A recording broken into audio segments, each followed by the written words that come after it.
नमस्कार आणि आपण पाहत आहात लोकहित लाईव्ह न्यूज चॅनल, आवाज सर्वसामान्य जनतेचा। छत्रपती शिवाजी महाराजांचा बंदिस्त पुतळा मोकळा करावा यासाठी अश्वारूढ पुतळा संघर्ष समितीचे आंदोलन। आज दिनांक 22 जुलै 2024 रोजी उमरखेड येथील नगर परिषदेसमोर छत्रपती शिवाजी महाराजांचा बंदिस्त असलेला पुतळा मोकळा करावा यासाठी अश्वारूढ पुतळा संघर्ष समितीच्या कार्यकर्त्यांनी आंदोलन करून घोषणाबाजी केली।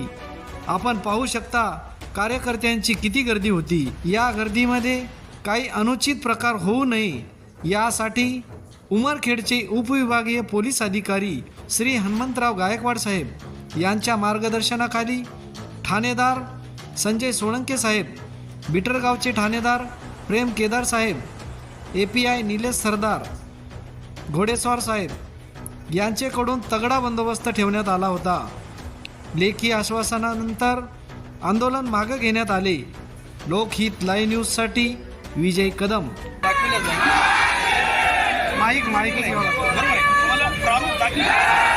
आणि त्यांना किती वेळ लागेल काय त्यांचं म्हणणं त्यांना आपण प्रतिक्रिया देऊ नका, देखील देते। आपल्याला जर पटलं तर आपण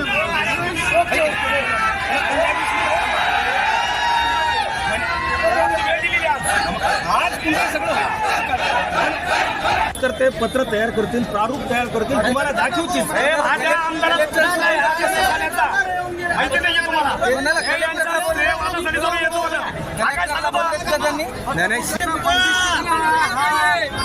गेल्या अनेक वर्षापासून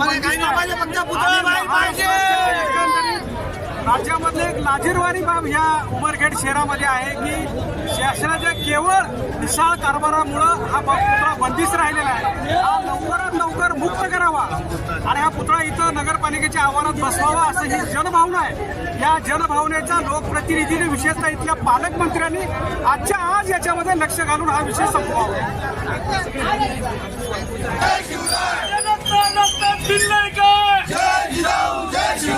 छत्रपती शिवाजी महाराज की। अरे या नालायक मुख्याधिकाऱ्याचं करायचं काय? या नाकाच्या शासनाचं करायचं काय? अरे या आमदाराचं करायचं काय?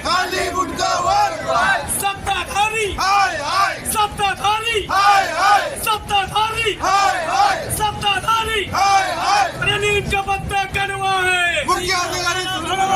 नीमका पत्ता कड़वा है, नीमका पत्ता कड़वा है, नीमका पत्ता कड़वा है। पाऊस पडला गाराचा,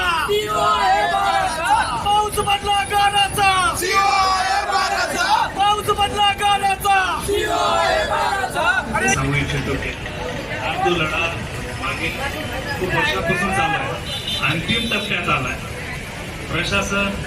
प्रशासनाला काही मर्यादा आहे, नियम व कायद्यामध्ये राहून आम्हाला काम करावं लागतं। हा प्रशासकीय पुतळा आहे, त्यामुळे आम्हाला नियम अटी आहेत, त्या सर्व पाळणं मला बंधनकारक आहे।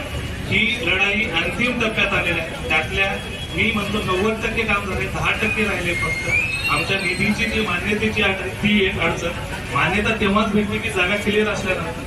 जी जागा 4 गाळेधारकांकडे आहे त्यांच्यासोबतही तडजोडीची आमची भूमिका आहे, त्यांच्यासोबतही आम्ही तडजोड करतोय, तडजोडीची भूमिका घेतली आहे त्यांच्यासोबत। ते क्लिअर करून शासन निधी मंजूर केलेला आहे, ते झालं ठीक, नाही झालं तर मी आमच्या नगरपालिकेच्या फंडातून मी हे काम चालू करतो, एवढं मी तुम्हाला आश्वासन देतो।